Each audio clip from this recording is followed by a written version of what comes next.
I bear witness that there is no deity but God, the One, having no partner with him. It was his words which united the whole of divided Arabia. Within 1 century, the abode of Islam stretched its one arm to India and the borders of China, and another arm to France and the shores of the Atlantic. Today, the Islamic world reaches into the Pacific, far into Central Asia, and deep into Africa. 1/7 of the world's population is Muslim. It is the youngest of the major religions and the fastest growing. Islam means submission, and Muslims are those who submit themselves to the will of God. Only 1/4 of all Muslims are Arabs. Since the very beginning, it has been a universal religion.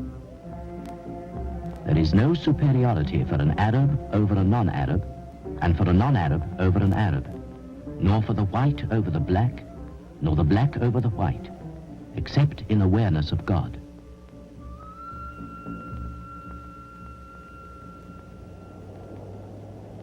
For 1,000 years, Islam was the most widespread and powerful civilization in the world, and it is the link between the present day and the civilizations of the ancient world.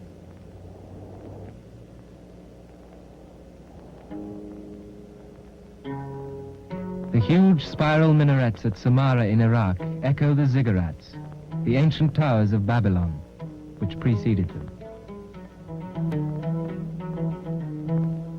The walls of the mosque give some idea of the power which was once centered here. Samarra was built more than 1,000 years ago as a royal city, from which the Abbasid caliphs ruled an immense empire. It was the climax of Arab power.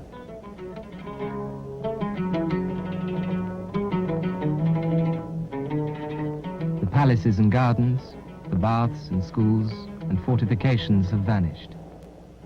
Only the vast mosque, like the bedrock of the civilization itself, survives.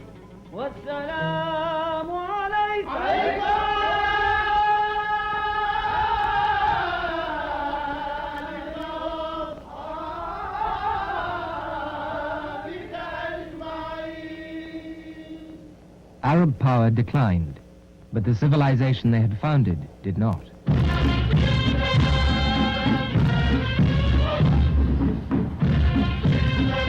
Only 300 years ago, the armies of the Ottoman Turks were the most redoubtable in the world. In Istanbul, the military band of the Janissaries can still be seen. It is the origin of the military bands we now know.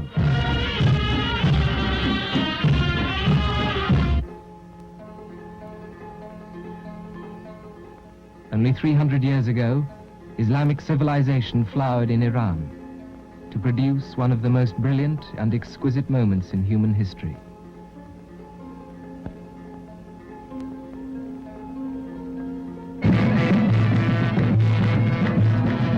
And much less than 300 years ago, large areas of East and West Africa were flourishing Islamic states with centuries of civilization behind them.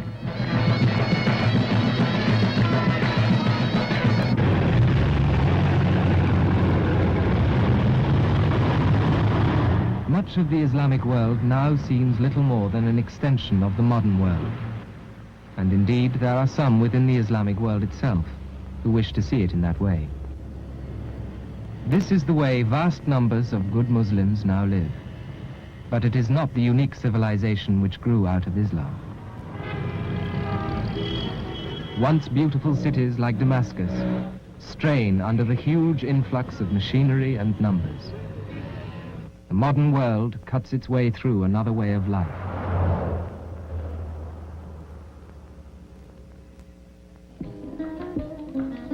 And yet, Islamic civilization retains a remarkable vitality. In Pakistan, even the scooter taxis and the lorries from the West are being absorbed, just as Islam once absorbed the ziggurats of Babylon.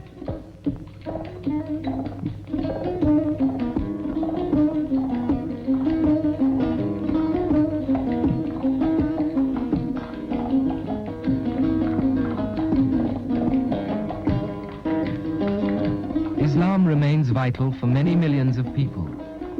The men who work on these lorries feel the need to relate them to their own lives, to make them meaningful instead of alien, to draw them into a pattern which retains all its meaning for them.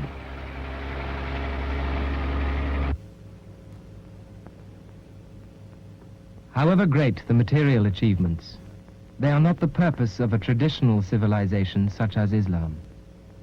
They are its byproducts. Its purpose is man himself.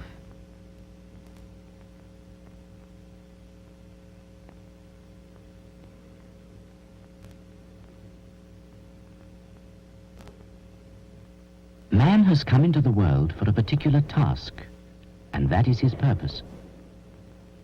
If he does not perform it, then he will have done nothing.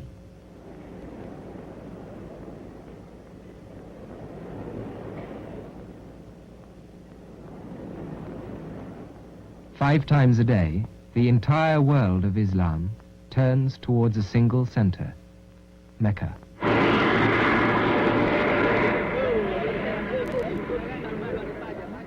Once in a lifetime, those who can make the physical journey to this center by plane or ship or bus over the desert.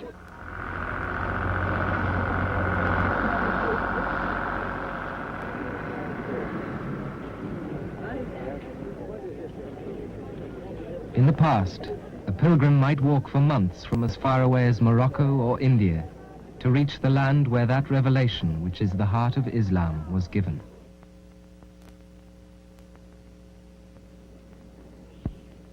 Truth has come, and error has vanished away.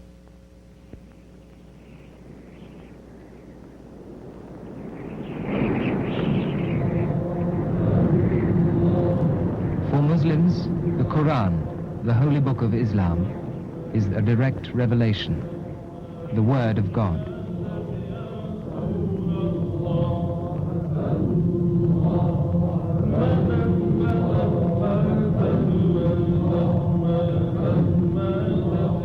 The Quran was revealed to the Prophet, Muhammad, who is buried beneath the green dome at Medina, some miles from Mecca.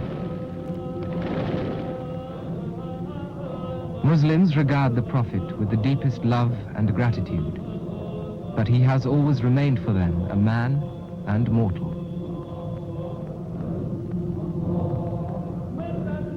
The pilgrimage is one of the 5 pillars of Islam, but it is far, far older. Muslims say it was founded by Abraham, and Mecca is the city of Abraham.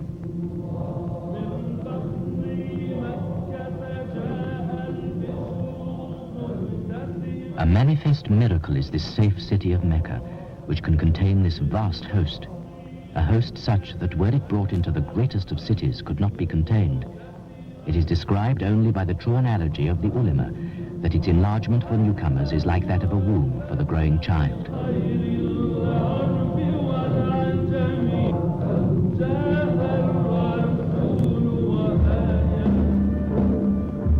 The center of the world. For Muslims, the great cube of the Kaaba, in the center of the sanctuary at Mecca, is the axis on which the whole world turns, because it is the ancient symbol of the intersection between the vertical of the spirit and the horizontal plane of worldly existence. The Kaaba is an outward symbol in this material world of that divine presence not seen by the eye.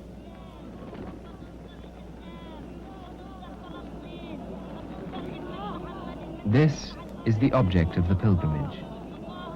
Nothing is contained in the Kaaba. It is the symbol of the journey which every man must make to find his own center. The pilgrimage is a prefiguration of the inward journey towards the Kaaba of the heart.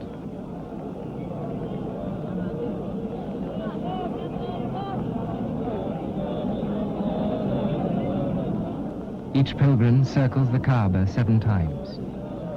Those who are too weak are carried.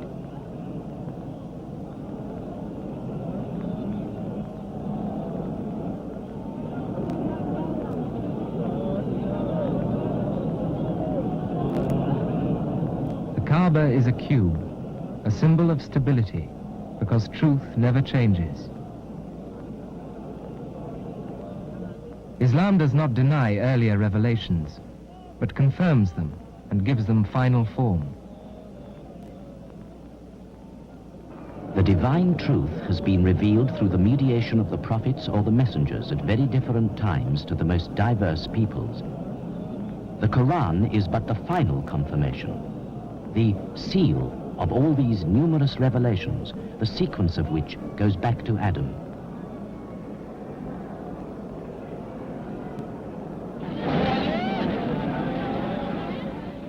This stone outside Mecca represents Iblis, the arch enemy of man. Every pilgrim throws 7 pebbles at it and rejects the evil tendencies within himself.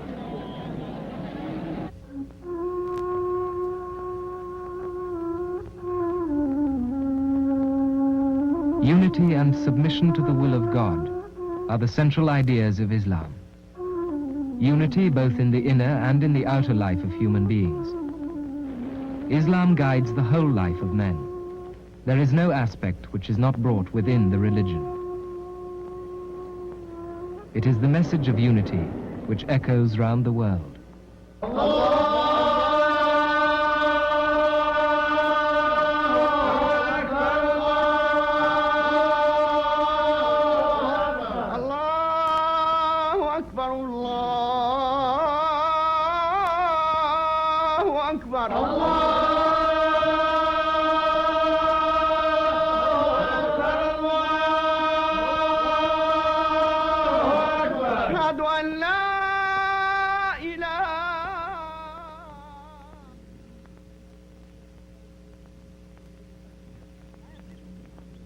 Islamic civilization inherited what have always been regarded as the central regions of the world.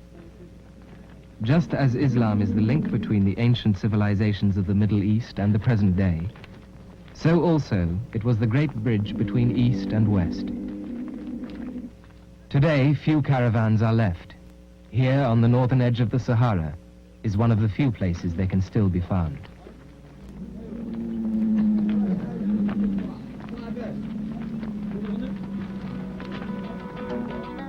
The great caravan routes spreading across the Islamic world continued and extended the trading pattern of antiquity. They linked China and India on the one hand to Africa and Europe on the other.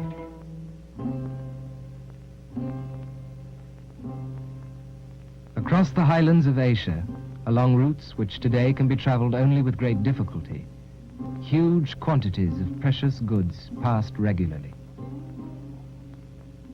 Along these routes, at intervals of a day's journey, lay the caravanserais. This one at Sarax, on the border of Iran and the Soviet Union, was on the greatest trade route in the world, the Silk Route, extending from China to the Mediterranean.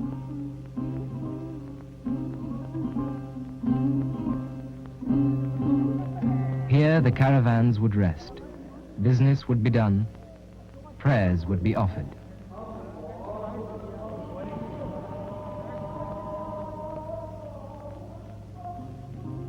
Rulers established whole chains of caravanserais across their lands. Huge vaulted halls gave protection from the harsh winters of Asia.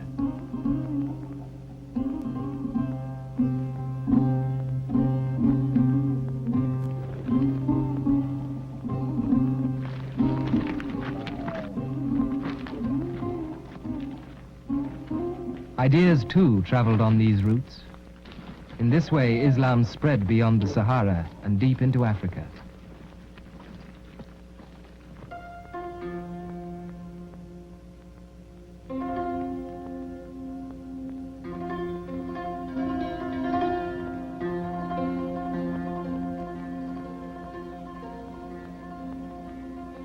During the Abbasid Empire, the Arabs made regular sea voyages to China, the longest regular sea route ever used by mankind before the European expansion of the 16th century.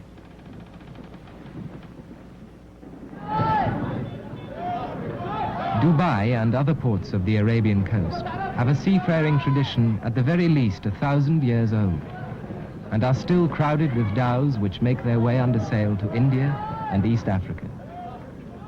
The Indian Ocean was for many centuries an area without major conflicts, a Muslim sea, and the site of great merchant voyages. I left Siraf in the year 306 of the Islamic calendar in a ship bound for Seymour. With us was a ship of Abdallah ibn il-Junayd and a ship from Saba.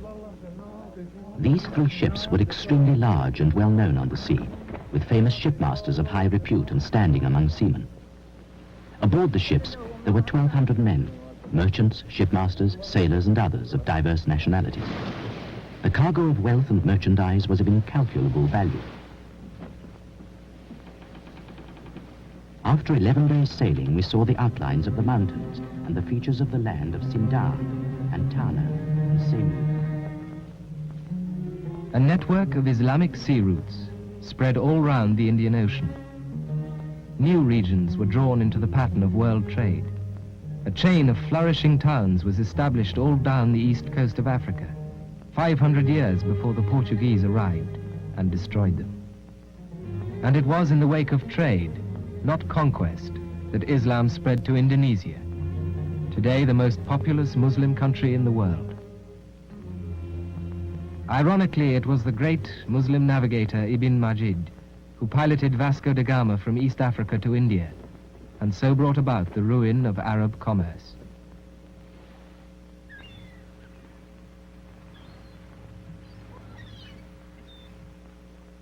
With the change in trade routes which followed the arrival of Europeans in the Indian Ocean, the economic decline of Arabia and eventually of the whole Islamic world set in.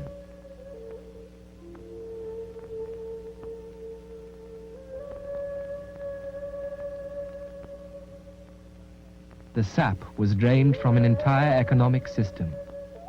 Mecca, in southern Arabia, was once a flourishing port, and in parts of the world its name is synonymous with coffee.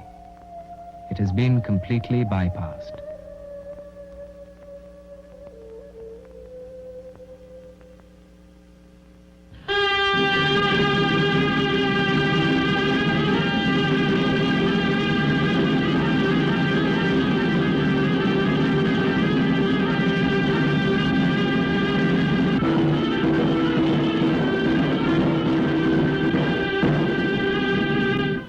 Forts of India and the great walls of the old city of Cairo stand as reminders of the military might of Islamic civilization. Islam legislates for all aspects of life, for life as human beings actually encounter it, and it has not evaded the question of warfare.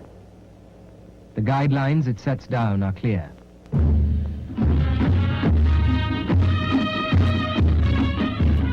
Be just. The unjust never prosper. Be valiant. Die rather than yield. Be merciful. Slay neither old men, children, nor women. Keep your word, even to your enemies.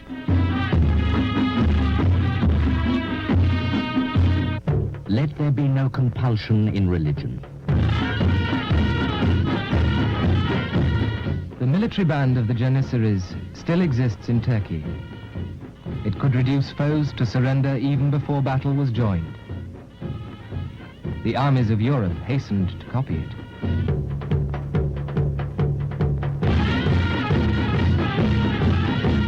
Brought up in a special educational system, completely detached from personal background, but linked to one of the great mystical orders of Islam, with the highest posts in the empire open to them, the Janissaries formed a unique and totally dedicated military force. Allah Allah! Celilü Cebbar, Mu'inü Settar, Halikul Leyli ben Nehar. La yezal, Zülcelal, birdir Allah, anın birliğine. Resulü Enbiya, Peygamberimiz Cenab-ı Ahmed-i Mahmud-u Muhammed Mustafa. Ali evladı Resulü Müşteba imdad-ı ruhaniyetine, bil cümle alim İslam'ın sıhhatü selametine, aziz ümmetimizin baka temadisine, ordularımızın devamı muzafferiyetine, üçler, yediler, kırklar göçenler demine devranına, hu diyelim, hu! Nasrun minallahi ve fethü karib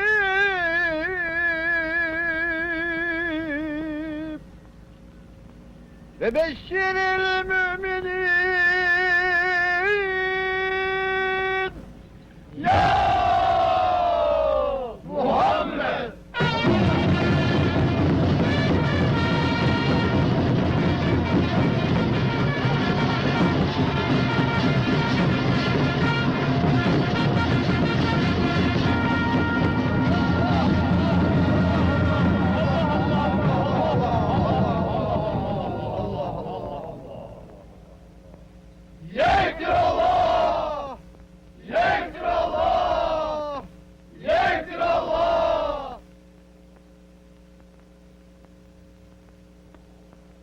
When Mehmet II, the conqueror of Istanbul and one of the greatest Turkish military commanders, had his portrait painted, it was in a characteristically Islamic pose, gently sniffing the scent of a blossom.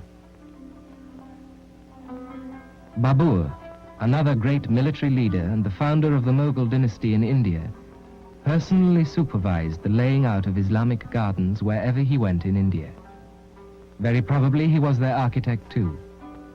His descendant, the Emperor Akbar, wrote, The sole idea of wise kings is day by day to refresh the garden of the world by the streams of justice.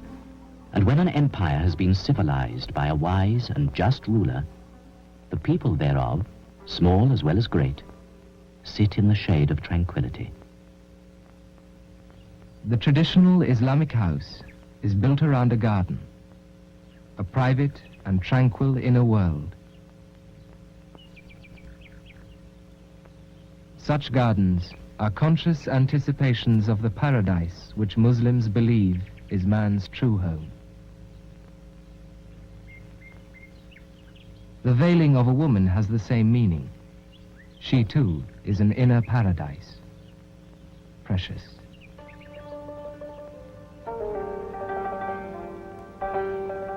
A laugh revealing pearls, a face beautiful as the moon. Time is too narrow to contain it, but my heart does so.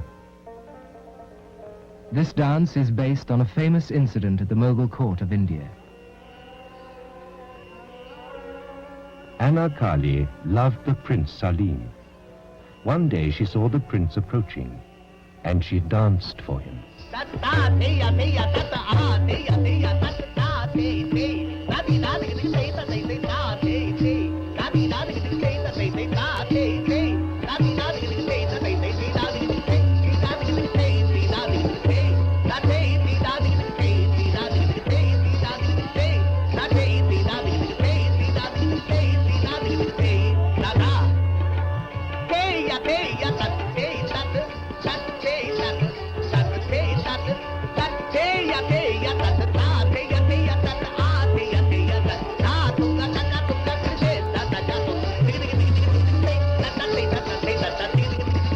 Islam gave rise to one of the greatest civilizations the world has seen, to a vast network of trade, powerful armies, glittering courts.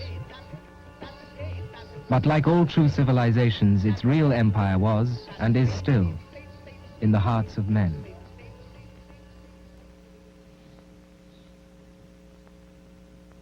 A Muslim must perform ritual ablutions before he prays. Sometimes water cannot be found, and he uses a stone or sand instead. Nothing is missed out. Every act prescribed by the Prophet is faithfully performed. Such a man is aware of the importance of his acts. There is nothing he does that does not count.